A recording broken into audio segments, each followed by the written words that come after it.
আসসালামু আলাইকুম। এই ভিডিওটা আমরা যতক্ষণে শ্যুট করছি ততক্ষণ পর্যন্ত আমাদের যে এনসিএল বা ন্যাশনাল ক্রিকেট লিগ চলছে, সেই ন্যাশনাল ক্রিকেট লিগে একাধিক সেঞ্চুরি করেছেন মাত্র একজন ব্যাটার এবং সেই ব্যাটারটার নাম হচ্ছে মার্শাল আইয়ুব, যিনি ৬১.৫ ব্যাটিং গড়ে ব্যাটিং করছেন এনসিএলে। সো এত এত ক্রিকেটার খেলছেন, তাদের মধ্যে এনসিএলে এখন পর্যন্ত যতগুলো ম্যাচ হয়েছে একাধিক সেঞ্চুরি করেছেন মার্শাল আইয়ুব। এটা একটা প্রসঙ্গ। আমি যদি একটু গত বছরের এনসিএলের পরিসংখ্যানের প্রসঙ্গে যাই, তাহলে গত বছর এনসিএলে সর্বাধিক সংখ্যক রান করেছিলেন মুমিনুল হক সৌরভ, যিনি বাংলাদেশের সাবেক টেস্ট ক্যাপ্টেন। তবে একটা খুব উল্লেখযোগ্য ব্যাপার, সেটা হচ্ছে সর্বোচ্চ সংখ্যক রান করলেও মুমিনুল হক সৌরভ কোনো সেঞ্চুরি করেন নাই। ভাবতে পারেন, একটা দেশের ফার্স্ট ক্লাস ক্রিকেটের সর্বোচ্চ রান সংগ্রাহক ব্যাটসম্যান কোনো সেঞ্চুরি করেন না। আমরা এই ব্যাপারে আলোচনা করেছি। এবং ওই বছরটাতে ফার্স্ট ক্লাস ক্রিকেটে এনসিএলের সর্বোচ্চ সংখ্যক সেঞ্চুরির মালিক কে ছিলেন জানেন? সর্বোচ্চ সংখ্যক সেঞ্চুরির মালিক ছিলেন শামসুর রহমান শুভ, যিনি ৩টা সেঞ্চুরি করেছিলেন। হ্যাঁ, গেল ৩ বছর ধরে আমাদের এনসিএল বলেন বা বিসিএল বলেন, আমাদের ফার্স্ট ক্লাস ক্রিকেটে সেঞ্চুরি করাটা খুব ডিফিকাল্ট, উইকেটে টিকে থাকাটাই খুব ডিফিকাল্ট। সেঞ্চুরি করা ডিফিকাল্ট এই কারণে, কারণ উইকেটে টিকে থাকাটা ডিফিকাল্ট ডিউক বলে খেলার জন্য, এবং ডিউক বলে ব্যাটসম্যানদের অভ্যস্ততার একটা প্রবলেম রয়েছে সেই কারণে। সেই জায়গাটায় ব্যাটসম্যানরা আস্তে আস্তে মানিয়ে নেওয়ার চেষ্টা করছেন, কিন্তু তাদের মধ্যে যারা ভালো করছেন, এই যে শামসুর রহমান শুভ ৩টা সেঞ্চুরি করেছিলেন, মার্শাল আইয়ুব এখন পর্যন্ত 2টা সেঞ্চুরি করেছেন, যেটা সর্বোচ্চ। গত বছরের সর্বোচ্চ সেঞ্চুরিয়ান ছিলেন শামসুর রহমান শুভ, যাকে আপনি ন্যাশনাল টিমের জন্য বিবেচনা করবেন না, আপনি বাতিলের খাতায় ফেলে দিয়েছেন। মার্শাল আইয়ুব আপনি তাকে বাতিলের খাতায় ফেলে দিয়েছেন, যিনি 2টা সেঞ্চুরি করেছেন। এবার আরও একজন ব্যাটসম্যানের কথা বলি, সেটা হচ্ছে গত বছর দ্বিতীয় সর্বোচ্চ রান সংগ্রাহক ব্যাটসম্যান ছিলেন নাইম ইসলাম, যিনি ৭৫ করে ব্যাটিং করেছেন, একটা ডাবল সেঞ্চুরিও করেছেন। ইভেন সে বছরের বিসিএলে নাইম ইসলামের ১২২ রানের একটা ইনিংসও ছিল, তিনি টপ স্কোরার ছিলেন, ২৪৪ রান করেছিলেন। এই যে নাইম ইসলাম এনসিএলে সেকেন্ড হাইয়েস্ট স্কোরার, বিসিএলে highest scorer, but what's the benefit? এই ব্যাটসম্যানগুলো টপ স্কোরার কিংবা এই ব্যাটসম্যানগুলো একাধিক সেঞ্চুরি করছেন, দ্যাট মিন্স তাদের ক্রিজে টিকে থাকার ক্যাপাবিলিটির জায়গাটা আছে, যেইটা আমাদের বাংলাদেশের সবচেয়ে বড় প্রবলেমের জায়গা। ধরেন শাহাদাত হোসেন দীপু, এনসিএল বলেন বিসিএল বলেন, গেম টাইম তো নাই খুব বেশি, কিংবা খুব বেশি সময় ক্রিজে অতিবাহিত করার এক্সপিরিয়েন্স নাই। একটা বা 2টা সিজন ক্রিকেট খেলেছেন, কোনোদিন ১৫০ করেন নাই। এখন যে ব্যাটসম্যানটা কোনোদিন ১৫০ ডোমেস্টিক ক্রিকেটে করেন নাই, হাউ ক্যান ইউ এক্সপেক্ট সেই ব্যাটসম্যানটা ৩০ রানে ৪ উইকেট পড়ে গেলে একটা ১৫০ রানের ইনিংস খেলবেন টেস্ট ম্যাচে? সেটা তো তার জন্য এক ধরনের জুলুম করা। আমার এই ভিডিওর প্রসঙ্গের জায়গাটা হচ্ছে ৯,০০০-এর উপর রান করা ফরহাদ হোসেন, তিনি কদিন আগে রিটায়ারমেন্টে গেলেন। আমার খুব ক্লোজ বড় ভাই, আমার খুব কাছের বড় ভাই, আমরা একই সঙ্গে অনেকদিন প্র্যাকটিস করেছি।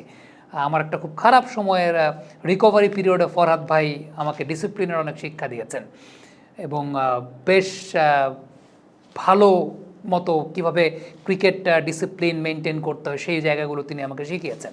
সো এই প্লেয়ারটা কোনোদিন ইন্টারন্যাশনাল ক্রিকেট খেলতে পারেন নাই। ক্যারিয়ারে একটা স্টেজে যাওয়ার পর আপনি তাকে ন্যাশনাল টিমের জন্য আপনি তাকে চিন্তাই করেন নাই। তুষার ইমরান লাস্ট পর্যন্ত রিটায়ারমেন্টেই চলে গেলেন, লাস্ট পর্যন্ত খেললেন না। ইমরুল কায়েসের কথা আমি বলবো না। ইমরুল কায়েস লাস্ট কয়েকটা এনসিএলে এমন কোনো পারফর্ম করেন নাই যেটার জন্য আপনি তাদের মতো করে হয়তো বা আপনি বলবেন। তারপরও ইমরুল কায়েস তিনি রেসে থাকতে পারতেন, সেটাও আমি বলবো। কিন্তু তুষার ভাই, নাইম ভাই, এদের প্রসঙ্গটা তো আসলে আসা উচিত। এখন এই প্লেয়ারগুলো কেন বিবেচিত হবেন না? সেটা কি তাদের বয়সের কারণে? এখন বয়স কি টেস্ট ম্যাচ ক্রিকেটের সুযোগ পেতে আসলে কোনো বাধা হতে পারে? উল্টো ম্যাচিউরড প্লেয়াররাই টেস্ট ম্যাচ ক্রিকেট খেলবেন, যেটা আমার কাছে ব্যক্তিগতভাবে মনে হয়।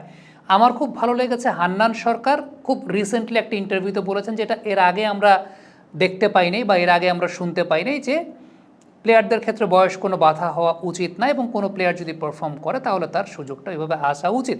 আমি একদম শামসুর রহমান শুভর এক্সাম্পল দিয়েই বলি, যে লাস্ট ইয়ার 3টা সেঞ্চুরি করেছিলেন। এখন টেস্ট ক্রিকেটে কেন আমাদের ডিগ্রেডেশনটা হচ্ছে?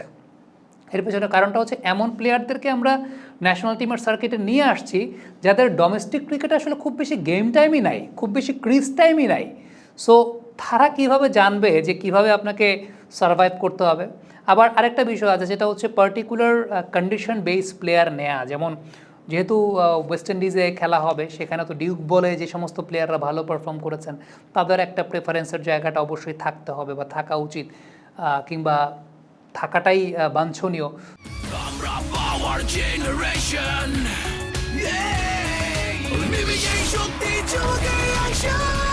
পাওয়ার চুমুকে অ্যাকশন। সো এই জায়গাটা আমার কাছে মনে হয় যে অদূর ভবিষ্যতে অন্তত এই ফরম্যাটটাতে যারা এক্সপিরিয়েন্স প্লেয়াররা আছেন, ইভেন জহুরুল ইসলাম অমির কথা যদি আপনি চিন্তা করেন, আপনি লাস্ট এই বছরটা বাদ দেন, তার আগের বছর যদি চিন্তা করেন, জহুরুল ইসলাম অমিকেও আপনি দেখবেন যে এই লিডিং রান স্কোরারদের মধ্যে তিনি ছিলেন। বাট এই প্লেয়ারদেরকে কখনো সিলেক্টররা বিবেচনা করেন নাই।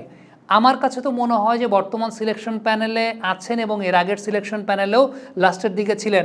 রাজ্জাক ভাইয়ের বিষয়টাকে সবচেয়ে বেশি উপলব্ধি করার কথা, রাজ্জাক ভাইয়ের বিষয়টাকে সবচেয়ে বেশি উপলব্ধি করা উচিত, কারণ রাজ্জাক ভাইয়ের সাথেও সেম কাজটাই হয়েছিল।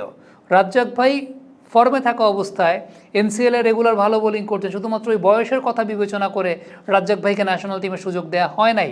সো আমার তো মনে হয় যে রাজ্জাক ভাইয়ের বিষয়টা আরও বেশি উপলব্ধি করা উচিত যে সমস্ত প্লেয়াররা বয়স 36-37 কি টেস্ট ক্রিকেটে আমার তো মনে হয় না যে বয়স কোনো বাধা হওয়ার বিষয় আছে, উল্টো ম্যাচিউরড ব্যাটসম্যানদেরই টেস্ট ম্যাচ ক্রিকেট খেলা উচিত বলে আমার কাছে মনে হয়। সো সেই জায়গাটাতে যে প্লেয়ারটা এখন, আমি তো বলছি না যে আপনি আশরাফুল ভাইকে এখন নামায় দেন, মানে যেটা ওই একদম পপুলার ওপিনিয়ন যে আশরাফুল ভাইকে নামায় দেন, আমি তো সেটা বলছি না। তো শুভ ভাই যদি 3টা সেঞ্চুরি করেন, তিনি কেন সুযোগ পাবেন না? তিনি বাংলাদেশ টাইগার্সের জন্য বা এ টিমের জন্য কেন বিবেচিত হবেন না?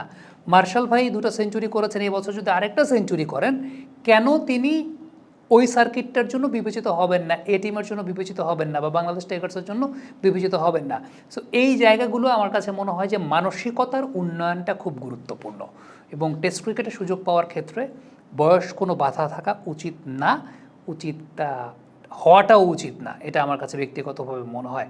এখন অমিতকে নিয়ে অনেক কথাবার্তা হচ্ছে, ডেফিনেটলি অমিত কনসিস্টেন্টলি রান করছেন গেল 2-3-4 বছর ধরে, কিন্তু আমার কাছে ব্যক্তিগতভাবে মনে হয় নাইদার দীপু নর অমিত এত তাড়াতাড়ি ন্যাশনাল টিমে আসাটাই ঠিক না, বা পাইপলাইনটা এইভাবে আসা উচিত না। তার চাইতে কনসিস্টেন্টলি যারা কাজ করছেন, কেন নাইম ভাইরা ওই সুযোগটা পাবেন না? এখন আপনি যদি সবসময় ফিউচারিস্টিক চিন্তা ভাবনা করতে চান, আপনি প্রেজেন্ট কন্টিনিউয়াস নষ্ট করবেন। প্রেজেন্ট কন্টিনিউয়াস নষ্ট করতে গিয়ে পরে ফিউচার ইনডেফিনিটও নষ্ট হয়ে যাবে, কারণ প্রবলেমটা ওইখানেই যে একটা প্লেয়ারকে ফুললি প্রিপেয়ার্ড না করে আপনি যখন ন্যাশনাল টিমে আগামী 10 বছরের চিন্তার জন্য নিয়ে আসছেন, ওই প্লেয়ারটা তো প্রিপেয়ার্ড না। 1টা 2টা 3টা ইনিংস পরে তার ল্যাকিং খুঁজে বের করবে অপোনেন্ট টিমগুলো, এবং তারপর তিনি সাস্টেইন করতে পারবেন না। তো এর চাইতে যে প্লেয়ারগুলো অলরেডি প্রুভেন, যারা পারফর্ম করছেন, যাদের ওই এক্সপিরিয়েন্সটাও আছে, ওই প্লেয়ারগুলো যদি ফর্মে থাকেন, আপনি তাকে কেন সুযোগ দিবেন না? In the meantime Amit বা দীপুর মতো প্লেয়াররা নিজেদেরকে প্রিপেয়ার করার সুযোগটা পাবে, তারা আরও বেশি গেম টাইম পাবে, আরও বেশি ম্যাচ টাইম পাবে। So this is the thing, আমার কাছে মনে হয় যে একটু কৌশলী চিন্তাভাবনাটা খুব গুরুত্বপূর্ণ। আর আন্ডার-23 লিগের কথা আমি সবসময় বলি, যেটা এখন পর্যন্ত কোনো দৃশ্যমান কোনো কিছু তো দেখতে পাই নাই।